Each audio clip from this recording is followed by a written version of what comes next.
Super, j'ai enfin terminé le développement de la nouvelle version de mon appli. Et comment tu vas la livrer à tes utilisateurs? Simple, je vais arrêter le serveur, envoyer mes nouveaux fichiers, et démarrer le serveur. Ouais, mais tu as pensé à la non-disponibilité de ton service quand le serveur sera down? Oups!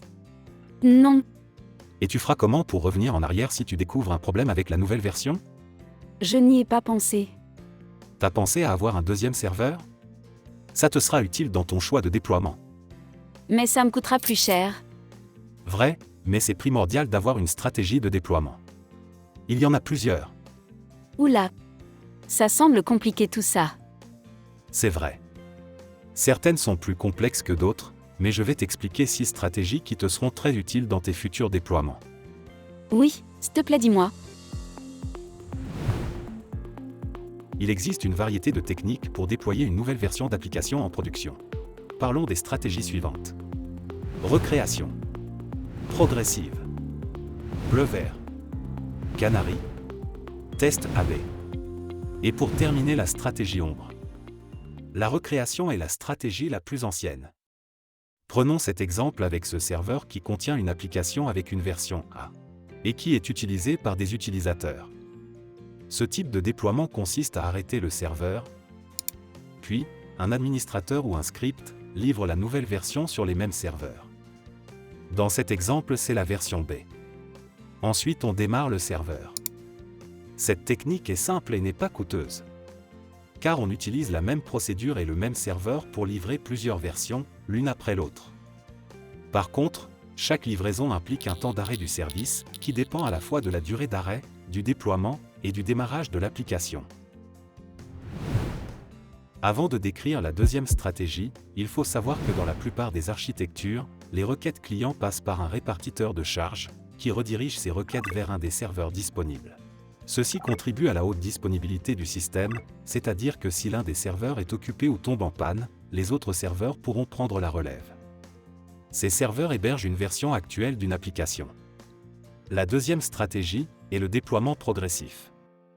Également connu sous le nom de mise à jour incrémentielle, le déploiement progressif consiste à déployer progressivement la nouvelle version, en mettant à jour les serveurs les uns après les autres, jusqu'à ce que tous les serveurs soient mis à jour.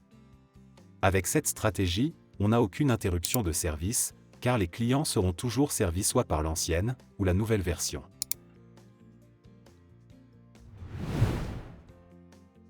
La stratégie de déploiement bleu-vert fait référence à la couleur bleue pour distinguer l'environnement actuel et la couleur verte pour l'environnement de la prochaine version. La version B, en vert, est préparée parallèlement à la version A, en bleu, avec le même nombre d'instances.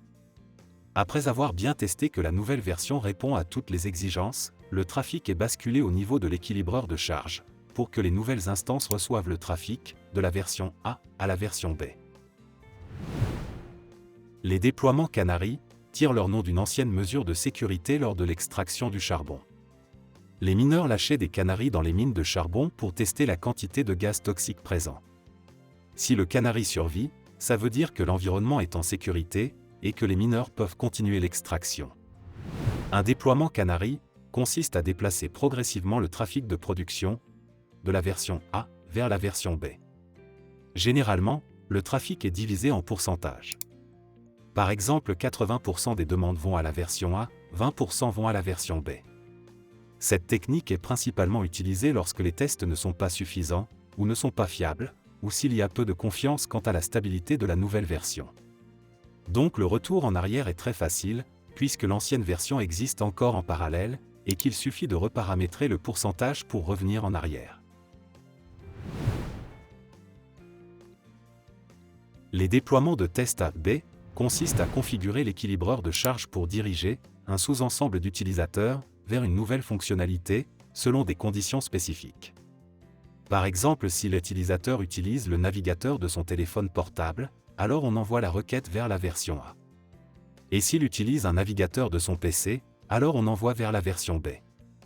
Il s'agit généralement d'une technique permettant de prendre des décisions commerciales, pour voir quelle version est plus rentable, et ne garder que la version qui convertit le plus.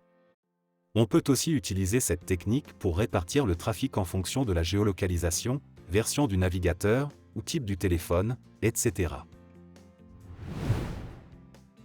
Un déploiement ombre consiste à publier la version B parallèlement à la version A, ensuite à cloner les requêtes entrantes de la version A et à les envoyer également à la version B, sans impact sur le trafic de production.